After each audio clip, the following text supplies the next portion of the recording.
Good morning बच्चों, विद्यार्थियों, भाइयों, बहनों। आजमगढ़ अलग ग्रामोदय आश्रम से मैं मास्टर रुद्र। आज हम लोग अपनी एक नई टॉपिक शुरू कर रहे हैं। मैं पिछले कई दिनों से यह बात कर रहा था कि फिजिकल केमिस्ट्री का केमिकल काइनेटिक्स कंटिन्यू चल रहा है। साथ में हम पैरेलल में एक नया चीज़ पढ़ाने जा रहे हैं, जो एक विशेष खंड है 12 वालों के लिए भी, 11 वालों के लिए भी। तो सर्वप्रथम 11 के बच्चों, 11 के जो बच्चे हैं क्लास 11th के, वहाँ से ऑर्गेनिक शुरू की जा रही है। और आज का हमारा चैप्टर है इंट्रोडक्शन टू ऑर्गेनिक केमिस्ट्री, यानी सबसे पहले हम आज कार्बनिक रसायन के एक संक्षिप्त परिचय को पढ़ेंगे। तो कार्बनिक रसायन का संक्षिप्त परिचय क्या था, मैं कुछ बातें लिखता हूं, पहले आप इसे ध्यान से देखिएगा, समझिएगा, फिर इस पर कुछ चर्चा की जाएगी। बहुत साल पहले की बात है, बहुत लॉन्ग ईयर्स एगो, जो कार्बनिक रसायन था, जो वैज्ञानिक बिरादरी थी, वो कहती थी, ध्यान समझिएगा, कि जब हम कार्बनिक रसायन की बात कर रहे हैं, अब एकदम माइंड को अपने कंसंट्रेट कीजिए, जब हम कार्बनिक रसायन की बात कर रहे हैं तो यानी कार्बनिक यौगिकों की बात होगी। तो वैज्ञानिक कहे कि जो यौगिक होते हैं, पहले के वैज्ञानिकों का मानना था कि जो यौगिक होते हैं वह यौगिक 2 टाइप्स के हो सकते हैं। एक हमारा है कार्बनिक यौगिक, पहले की बात थी, और एक है अकार्बनिक यौगिक। हिंदी इंग्लिश में भी कह सकते हैं this is the organic compound, organic compound, और इसको क्या कहते हैं, इनऑर्गेनिक कंपाउंड। तो वैज्ञानिक क्या कहते थे, वैज्ञानिक ये कहते थे, एकदम परिभाषा ध्यान समझिएगा, बच्चे पूछते रहते हैं सर कार्बनिक रसायन का सही परिभाषा क्या। परिभाषा आएगी 15-20 मिनट के बाद। पहले आप वह बात सुनिए जो पहले की लोग बात थी। वैज्ञानिकों ने कहा कि यौगिक 2 प्रकार का हुए, कार्बनिक और अकार्बनिक, लेकिन आधार बनाया। बताओ, किसी चीज को बांटने का हम लोग क्या बनाते हैं, आधार बनाते हैं। तो उन्होंने आधार बना दिया बच्चा स्रोतों के आधार पर, जीव जगत के स्रोतों के आधार पर, जीव जैविक स्रोतों के आधार पर, यहां ऐसे डायरेक्ट लिख दें, स्रोत के आधार पर। अब ध्यान से समझिए, स्रोत के आधार पर यह जो बंटवारा हुआ कार्बनिक और अकार्बनिक में, इसका आधार क्या था, स्रोत। तो कहे लो कि कार्बनिक यौगिक वे होते हैं जो लिविंग थिंग से प्राप्त होते हैं। अब देखिए एक नई बात आ गई। पहले के लोगों का कहना था, जो वैज्ञानिक थे, कि कार्बनिक यौगिक वह, मतलब परिभाषा एक बन गई है कि कार्बनिक यौगिक वो यौगिक हैं जो कहां से प्राप्त होते हैं, लिविंग थिंग। लिविंग थिंग का मतलब क्या होता है, जीव जगत यार, जीव जगत। तो जीव जगत का मतलब क्या है, पौधों से प्राप्त हो या जंतुओं से प्राप्त हो। तो बताइए, हम लोग फॉर एग्जाम्पल जब यह बात कहेंगे तो जो कुछ भी डाइट आप लेते हैं, जो कुछ भी आप भोजन अपने रोजमर्रा की जिंदगी में शामिल करते हैं, दाल ध्यान समझना, चावल ध्यान से समझना भाई, रोटी, सब्जी, बड़का छोटका, जो कुछ भी खाते हो तुम लोग, बताओ कार्बोहाइड्रेट प्राप्त हो रहा है, कहीं से प्रोटीन मिल रहा है, ध्यान समझिएगा, कहीं से वसा मिल रही है, कहीं से कुछ मिल रहा है। यानी कि जितने भी चीज तुम खाते पीते हो या जीव जगत में देख रहे हो, वे सब क्या है, कार्बनिक है। ऐसा किसका मानना था, पहले के लोगों का मानना था। अच्छा, अकार्बनिक क्या थे, यह निर्जीव वस्तुओं से प्राप्त होते थे।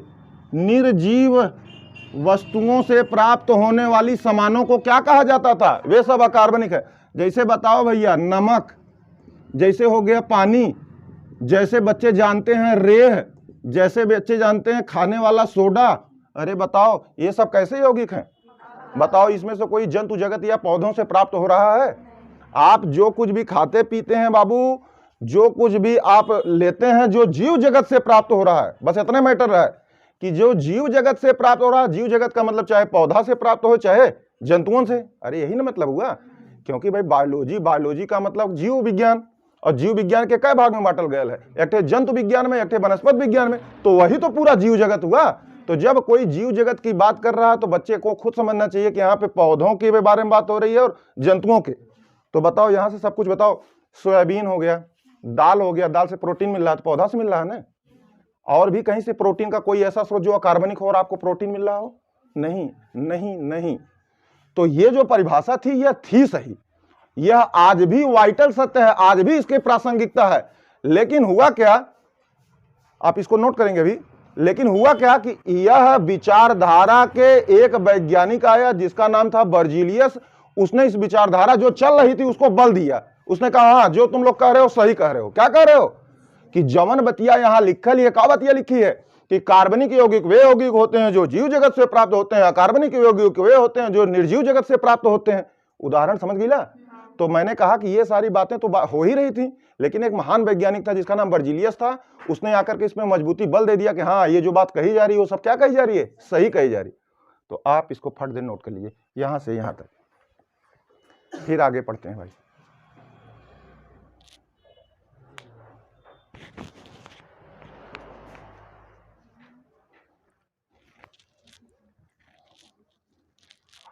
ये तो संहारे पड़त है यार।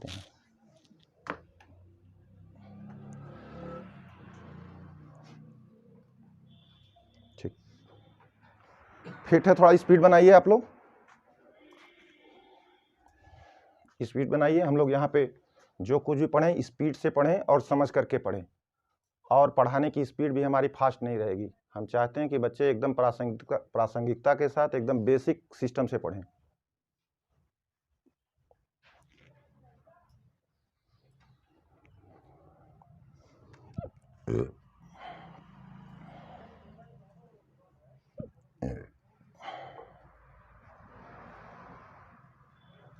हाई का है रे, धावन सोडा कहते थे ना पहले के लोग। कपड़े कैसे धोते थे? क्या आज की तरह रेन और डिटर्जेंट पाउडर थे? नहीं, कपड़े ले जाते थे, पीली मट्टी हुआ करती थी जहाँ बंजर ऊसर हुआ करता था, उसमें उसको ले आया जाता था, उसको लधेरा जाता था, उसके बाद उसको पानी में ले जा किया जाता था। आज भी यह सही है, यह मिसल्स फॉर्मेशन करता है, मैल को निकाल देता है। खैर छोड़िए, बाद में बात होगी। यह है खाने वाला सोडा, ये सब कैसे हैं? अकार्बनिक यौगिक हैं। मिटाएं? तो सुनो ध्यान से, जहां पे बात मैंने खत्म किया तो वहां पे आ गया वैज्ञानिक का नाम। जब कोई भी व्यक्ति, ध्यान से समझिए भाइयों, जब कोई भी बच्चा कार्बनिक रसायन का परिचय पढ़ता है तो सबसे पहले बर्जीलियस साहब का नाम आता है। इसलिए आता है क्योंकि जो कुछ बातें अभी कुछ हो रही थी भाइयों, उसी में बर्जीलियस साहब आए और उन्होंने एक सिद्धांत दे दिया, जैव शक्ति का सिद्धांत। बहुत इंपॉर्टेंट चीज है, पूछा जाता है, इंग्लिश में कहते हैं vital force theory. Vital force theory, इसको मैं लिखा दे रहा हूं, थोड़ा सा भी लोग लिख लेंगे, थोड़ा सा इंग्लिश में एकदम लिखिए, कहीं कोई प्रॉब्लम नहीं है। ऑर्गेनिक कंपाउंड्स आर सिंथेसाइज्ड, यानी निर्मित होते हैं,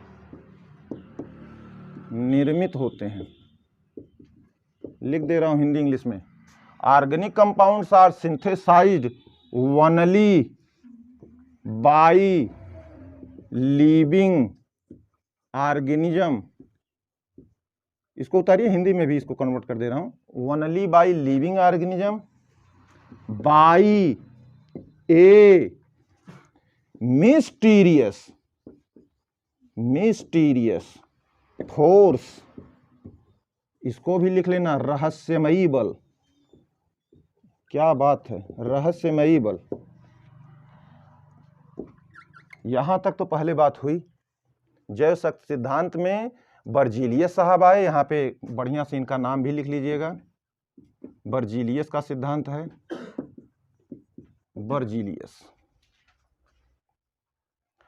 अभी पूरी बात खत्म नहीं हुई, हमने लिखा है बर्जीलियस ने कहा, क्या कहा कि ऑर्गेनिक कंपाउंड, हिंदी में समझ लो भैया, यानी कार्बनिक यौगिक निर्मित होते हैं। कहाँ निर्मित होते हैं? बाई, ओनली बाई, केवल किसमें निर्मित होते हैं? Living organism. अभी तो वही बतिया बोली गई थी कि जो भी तुम दाल खाते हो तो बताओ, रहर का पौधा मिल रहा है, सोयाबीन खा रहा है, सोयाबीन का प्लांट है, टमाटर खा रहे हो, जो कुछ भी तुम लिविंग जगत में पा रहे हो सब ऑर्गेनिक कंपाउंड है। बाई, अब यहां से इंपॉर्टेंट बात, by A mysterious force. Mystery माने रहस्य, मिस्ट्री माने क्या होता है? रहस्य। एक रहस्यमयी बल है।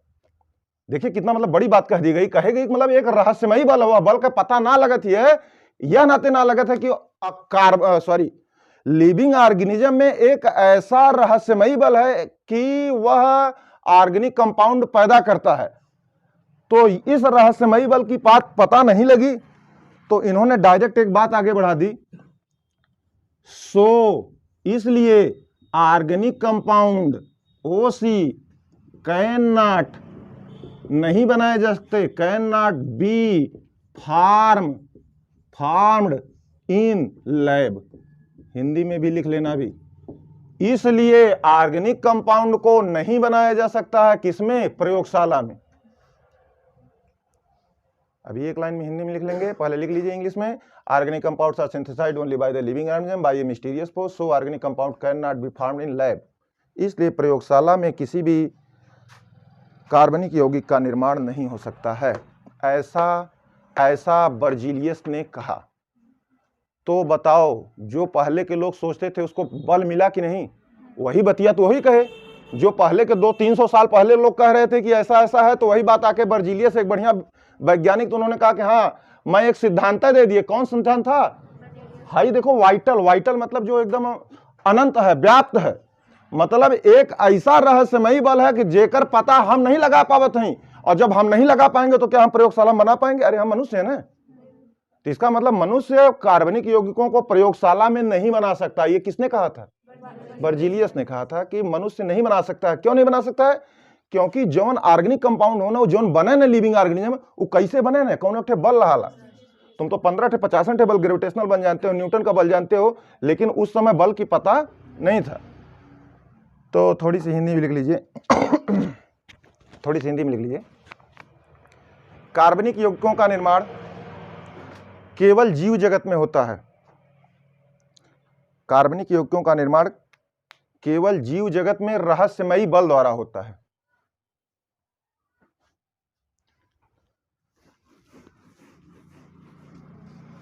अतः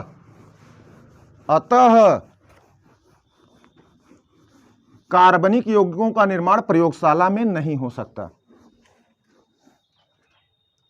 अतः कार्बनिक यौगिकों का निर्माण प्रयोगशाला में नहीं हो सकता।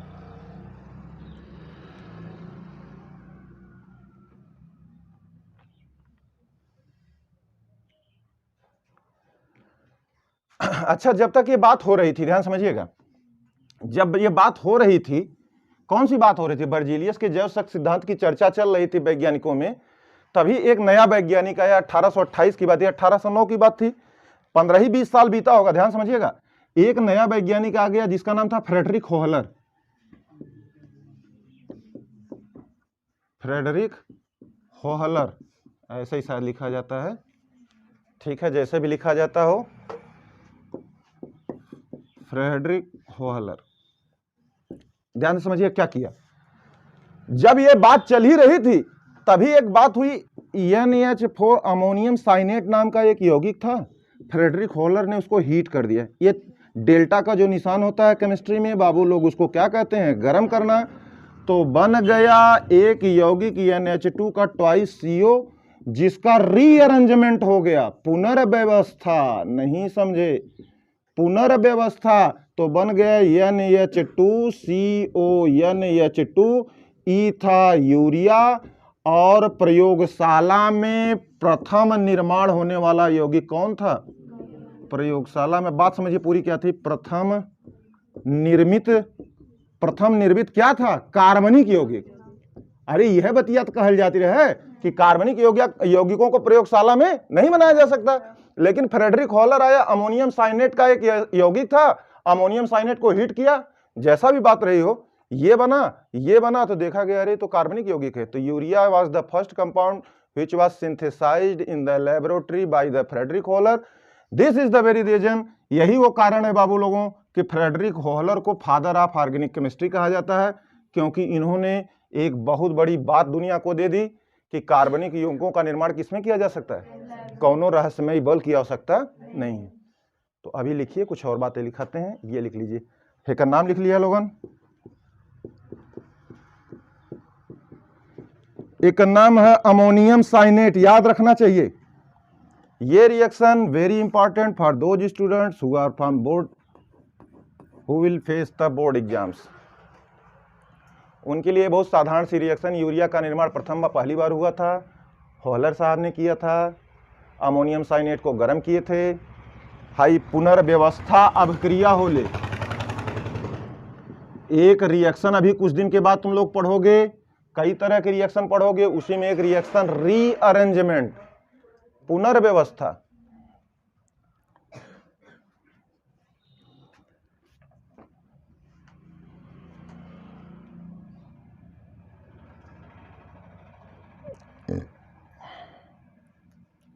देखिए जैसे ऐसे लिखा हो कहीं, ध्यान समझना,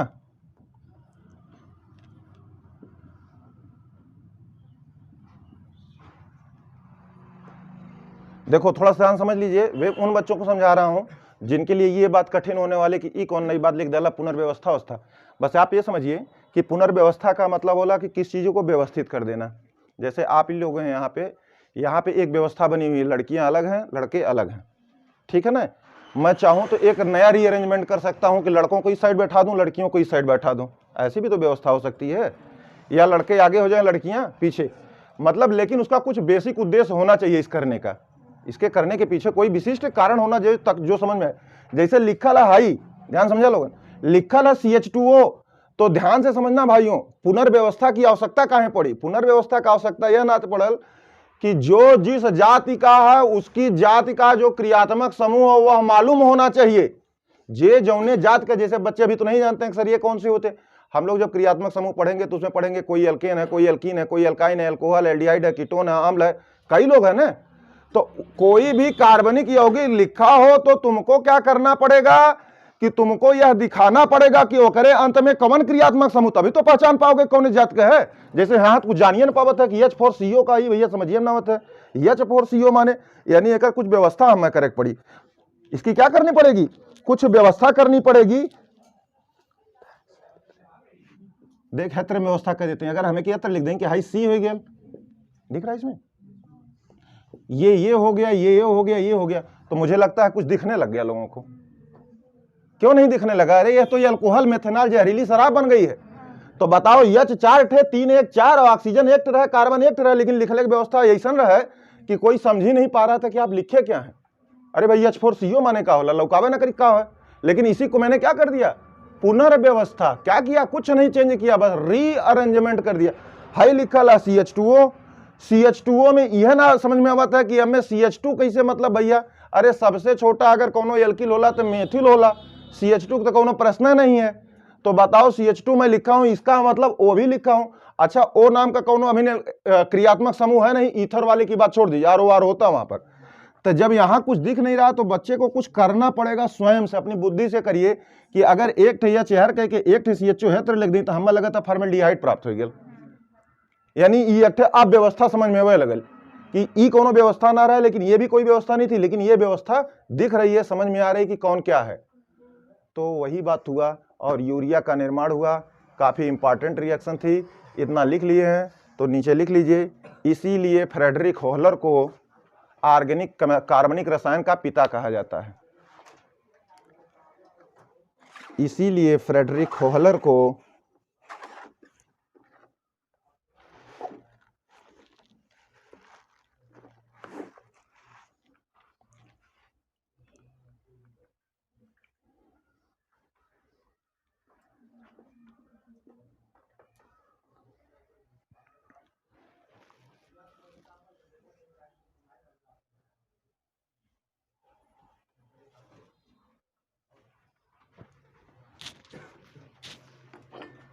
हो गया, ठीक है भाई, नोट कर लिया। इसीलिए फ्रेडरिक होहलर को फादर ऑफ ऑर्गेनिक केमिस्ट्री कहते हैं। अच्छा देखिए, एक बंदे ने शुरू किया, एक व्यक्ति ने शुरू किया कि यह बात है, क्या बात है कि कार्बनिक यौगिकों को किसमें बनाया जा सकता है। तो पूरा एक बाढ़ आ गई वैज्ञानिकों में, सभी लोग कोशिश करने लग गए और सभी लोग कोशिशों की सबकी कोशिश सफल होने लग गई। जैसे यूरिया बनल ओकरे बाद सिरका बना देवल गल कोलबे द्वारा। कोलबे साहब ने क्या बना दिया, और आज तक ओकरे पहले सिरका कहियो का नाम क्यों प्रयोगशाला में बनौले ना रहे। अरे बनेगा क्या सिरका, सिरका हम लोग ट्रेडिशनली जैसे आज बनाते हैं लोग, वैसे पहले के जमाने में तो और बढ़िया उसी तरह बनाते रहे होंगे। लेकिन अब ऑर्गेनिक कंपाउंड जो सिरका था उसको कोलबे साहब ने, कोलबे एक महान वैज्ञानिक थे, आगे उनकी कई रिएक्शन आप पढ़ेंगे। फिर जैसे ही कोलबे ने, आप लिख लेंगे चाहेंगे तो, एक छोटा सा नोट है कि यूरिया के बाद तुरंत हाई बन गया। बाबू ये क्या है? एसिटिक एसिड है, ऐसे क्या कहते हैं? इसका परिचय सुन लीजिए सभी लोग। एसिटिक अम्ल, साथ में इसको कहा जाता है विनेगर, और हम लोग अपनी भाषा में इसे क्या कहते हैं? सिरका। इसको किसने बना दिया? कोल्बे जी ने बना दिया। आगे यह कैसे बना था पढ़ा जाएगा। फिर जैसे ये निर्माण हुआ तब से मेथेन का निर्माण करवा दिया गया। मेथेन बच्चे जानते होंगे, नहीं पढ़े होंगे, इसको एक और गैस भी कहते हैं, मार्स गैस। दलदली क्षेत्रों से निकलती है।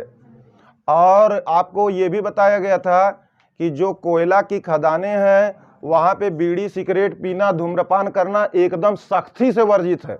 ऐसा नहीं कि वहाँ मजाक है कि लिख दिया गया है तब वो चला हम छुप छुपा के पी ले रहे हैं। नहीं नहीं नहीं नहीं, इतना खतरा है कि जो वहाँ का मजदूर और वहाँ का अच्छा इंजीनियर वर्ग पहले में रिएक्शन करके दिखा दिल है कि बाबू अगर मेथेन इतनी कंबस्टिबल, इतनी का नाम ज्वलनशील गैस है कि जिस समय कोयलौरी में आप नीचे 300 फुट 300-500 फीट नीचे पे कोयला खोद रहे हैं, अगर मेथेन निकल गई और किसी ने सिगरेट या लाइटर को जलाने की कोशिश की तो ये मेथेन गैस निकलती है कोयला के दौरान।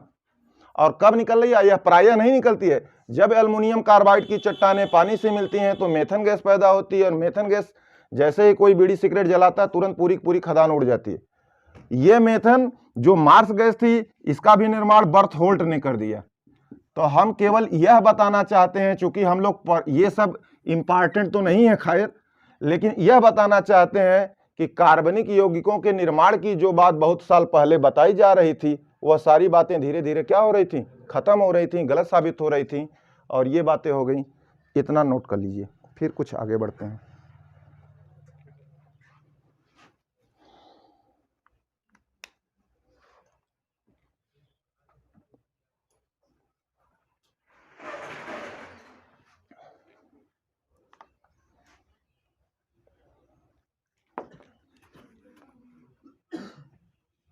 मिटा दें क्या?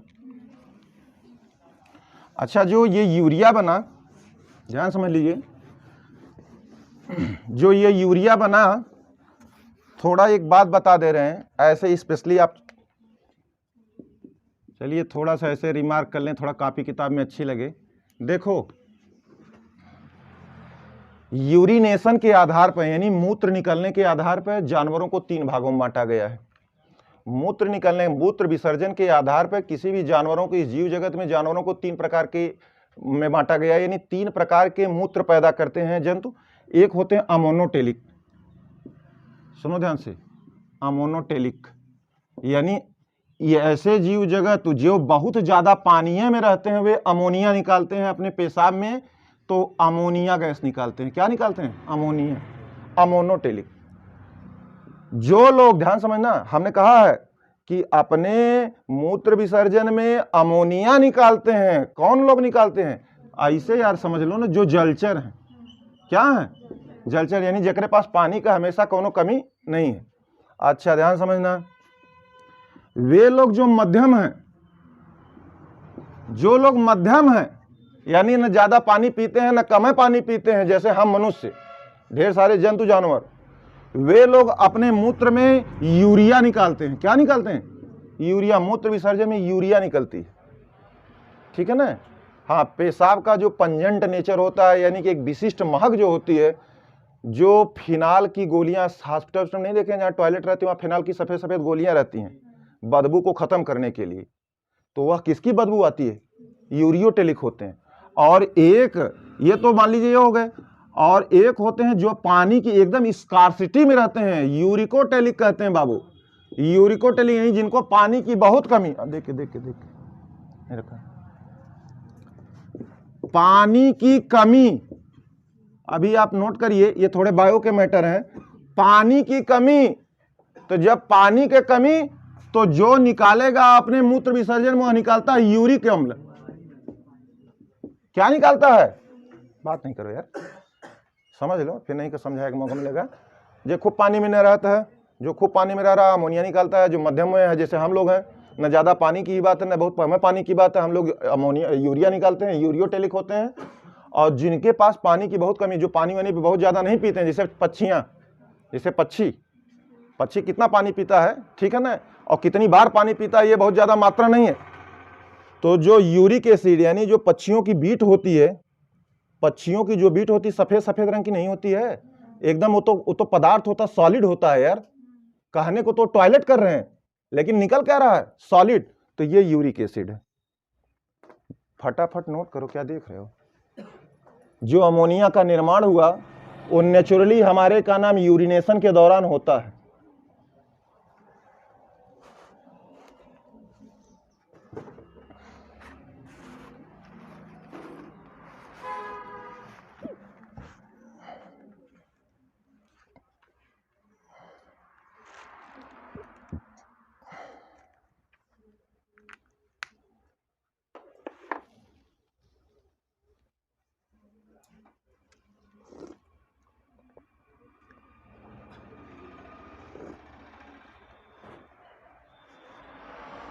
हो गया।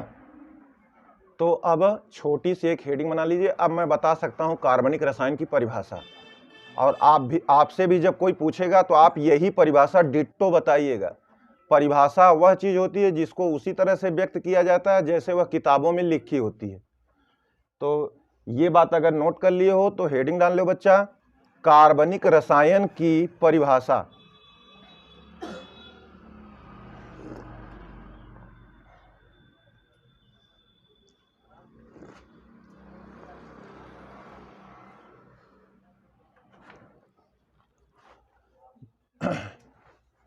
लिखो, आज लिखने का मैटर है, कुछ भी ऐसा नहीं लिखा जा सकता जिसको बोर्ड पे लिखा जाए। लिखिए, रसायन विज्ञान की वह शाखा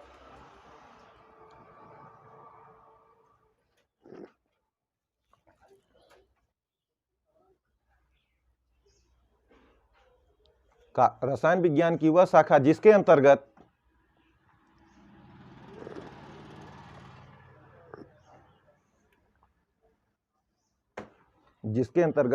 कार्बन हाइड्रोजन के यौगिकों, जिसमें कार्बन हाइड्रोजन के यौगिकों तथा उसके व्युत्पन्न, यही अंडरलाइन कर लेना, यही पूरा मैटर हो जाएगा, तथा उसके व्युत्पन्न का अध्ययन करते हैं। अब यहीं से थोड़ी थोड़ी ऑर्गेनिक आप समझिएगा। हाई जो बात बताए हैं ये बायो का मैटर था, ऐसे ही बता दिए क्योंकि हम लोग यूरिया के बारे में बात पढ़ रहे थे, तो हमने यह बताना उचित समझा कि जो यूरिनेशन हम ह्यूमंस करते हैं उसमें यूरिया पाई जाती है। चलो अब शांत हो जाओ, सुनो ध्यान से सभी बच्चों, जो परिभाषा है उसको ध्यान से देखिए और यहीं से पूरी ऑर्गेनिक चालू होगी और फिर कहीं कोई कंफ्यूजन नहीं रहेगा। द ब्रांच ऑफ केमिस्ट्री, रसायन विज्ञान की वह शाखा जिसके अंतर्गत, बस यही देखो है, 2 लाइन का बात, ये भुला जाला, सब सोचा कार्बनिक की परिभाषा कठिन है। जिसके अंतर्गत, एकदम एनसीईआरटी परिभाषा है, जिसके अंतर्गत क्या पढ़ते हैं, कार्बन हाइड्रोजन, उसके यौगिक तथा उसके व्युत्पन्न। कार्बन हाइड्रोजन के यौगिक तथा उसके व्युत्पन्न। व्युत्पन्न माने वही से उत्पन्न। मैंने उस दिन बताया था, आप अपने माता पिता के डेरिवेटिव हैं। आप क्या किए हैं, डिराइव किए हैं। कुछ माता के गुण डिराइव किए हो, कुछ पिता के गुण डिराइव किए हो, तो आप अपने माता पिता के उत्पन्न, तो हिंदी शब्द हो गया। केमिस्ट्री का शब्द क्या है, व्युत्पन्न। उत्पन्न तो हिंदी है, उत्पन्न माने सब होता है, पैदा हुए हैं, सभी लोग उत्पन्न है, लेकिन उत्पन्न नहीं। जब रसायन विज्ञान की भाषा में कहेंगे तो हम अपने माता पिता क्या है, व्युत्पन्न है। तो सुनो, फॉर एग्जाम्पल जब अगर ये बात आ गई तो देखो कैसे कैसे बनता है। फॉर एग्जाम्पल, जैसे जब कार्बन हाइड्रोजन के यौगिक के लिए है तो हम कहते हैं चला ऐठे पहले मेथन ले लेते हैं। सबसे हमारा प्यारा एग्जाम्पल है, बहुत बचपन से बच्चे पढ़ते आ रहे हैं मेथन के। बताओ, कार्बन हाइड्रोजन का यौगिक है तो पहले तो कार्बनिक यौगिक है कि ना है, परिभाषा कहले ना कार्बन हाइड्रोजन के यौगिक। अब एक हम व्युत्पन्न बनावत है, ध्यान समझ लो, क्या बना रहे हैं, व्युत्पन्न। देखो बच्चा, मैं व्युत्पन्न बना रहा हूं, देखो कैसे व्युत्पन्न बन रहे हैं। हम कहानी कि एक ठे एच हटा दा, एक ठे सीएल लगा दे। अब देख किसको जोड़ने जा रहा हूं, वो कार्बन नहीं है, वो हेलोजन आ गया। कौन आ गया, तो एक उत्पन्न हो गया, एक क्या हो गया, उत्पन्न हो गया। जो उत्पन्न हुआ ऐसे हुआ, CH3Cl हो गया। फिर हम कहने कि भैया ऐसा है कि फिर माइनस एक H कह दे, फिर एक Cl कह दे, तो तुमने हो गया CH2Cl2, ये भी दूसरा व्युत्पन्न हो गया। फिर मैंने कहा कि यही बात आगे बढ़ते जाओ, कै हाइड्रोजन रहना है, 4 हाइड्रोजन है, क्रम से हम एक एक हाइड्रोजन हटावते हैं, एक एक ठोकरे स्थान पे क्या लगाते जा रहे हैं, हेलोजन लगाते जा रहे हैं। माइनस H किया, फिर प्लस Cl लगा दिया, तो बताओ बन गया CHCl3, बोले तो क्लोरोफार्म बन गया। क्या है क्लोरोफार्म? क्या होता है भैया? बेहोशा, बेहोशी करने के लिए, एनेस्थीसिया के लिए होता है। और अगर मैंने इसमें एक H करके एक Cl और लगा दिया तो बन गया CCl4, नाम होता है पायरीन, और पायरीन होता है बाबू अग्निशामक, आग बुझाने के काम में आता है, पेट्रोल पंप पे लगी हुई आग को बुझाने के काम में आ जाता है पायरीन। अच्छा सुनो ध्यान से, ये सब क्या हो गए? हाई कार्बनिक यौगिक रहे, ये तो एकदम क्लियर दिख रहा है। क्या उसने कहा था कार्बनिक? उसने कहा कि भैया कार्बन हाइड्रोजन होकर यौगिक, तो हम कहने चला सबसे सिंपल बात, हम कार्बन हाइड्रोजन के यौगिक मेथन ले लिए, पहले एक एक समझो। तो फिर मैंने कहा इससे उत्पन्न कराओ, तो उत्पन्न कैसे कराएंगे? कुछ जाएगा कुछ आएगा, तो यहाँ से एक H माइनस हो रहा था, एक Cl आ रहा है, तो वही प्रक्रिया हम 4 स्टेप में करते हैं। काहे 4 स्टेप में करते हैं? क्योंकि कई हाइड्रोजन हटावे रहे, 4 हटावे रहे और 4 Cl ओकरे स्थान पे, तो बताओ चारों हट गए और 4 Cl लग गया, बन गया कि नहीं? तो यहां से लेकर के मामला व्युत्पन्नों का आ गया। क्या आ गया? तो बताओ क्लोरोफार्म, ध्यान समझना बच्चों, जैसे क्लोरोफार्म आपके कोर्स की चीज है, बहुत इंपॉर्टेंट चीज है, बच्चे पढ़ते हैं, बोर्ड परीक्षा, नीट, जेई हर जगह पूछा जाता है। सुन, हाँ यो इंपॉर्टेंट है, लेकिन देखा देखले में क्या लगत है कि कार्बन क्लोरीन, लेकिन बताओ हाइड्रोजन है, लेकिन ये कार्बनिक यौगिक है। तो मैं अभी कुछ बातें और भी बता रहा हूं, ध्यान समझना भैया, अभी लिखो ना।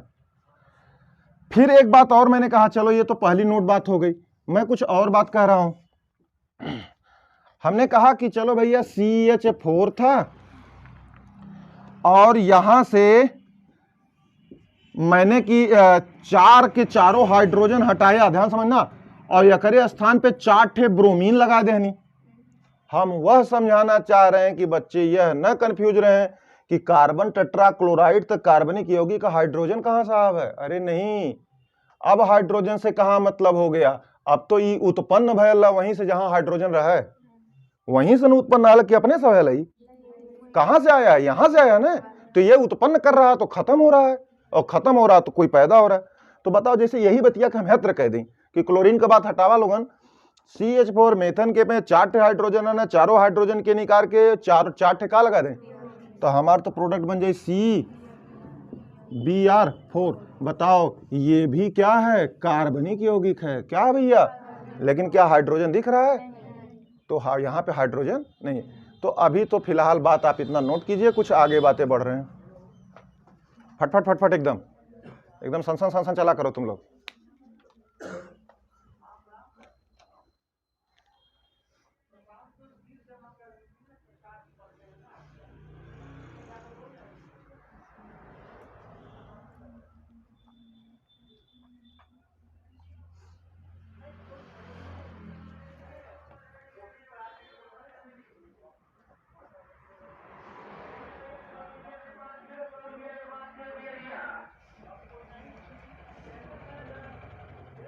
हो गया?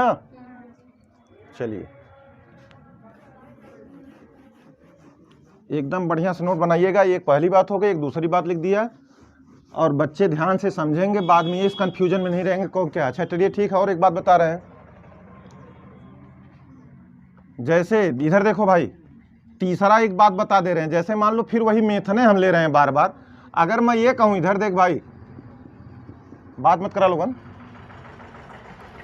एने देख, अगर यूट्यूब पे गुस्सा आ जाए तो फिर बहुत गड़बड़ हो जाएगी।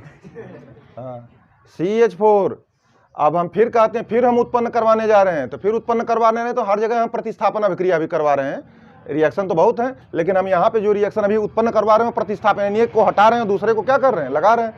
तो बताओ यहाँ कहते 4 हाइड्रोजन है, कहा था कि एक माइनस H हो जाए, एक उसके स्थान पे क्या हो जाए? प्लस हो जाए। तो बताओ कौन बन जाएगा? बताओ, कुछ नया आ गया, ऑक्सीजन ऑक्सीजन आ गया कि नहीं? तो ये यानी कि मेथेन से जवन है मेथेनॉल बना, ये इसका व्युत्पन्न हो गया। उत्पन्न कहां से हुआ?